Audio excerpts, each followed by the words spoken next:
A visit to Eyas Landing. I am going to see Dr. Shea at Eyas Landing.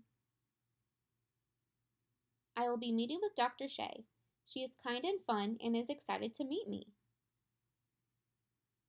She is going to give me puzzles and games to see how smart I am.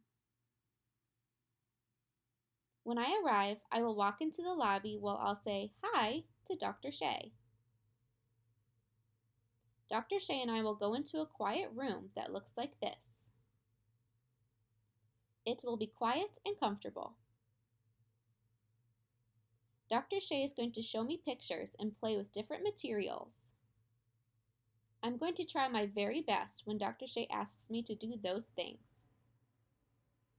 If I'm feeling tired or frustrated, I can always ask for a break.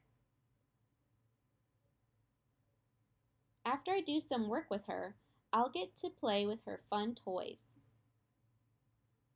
When I'm finished, I will go home. Or I'll go back to my class. My teachers and parents will be so proud of me for trying my best.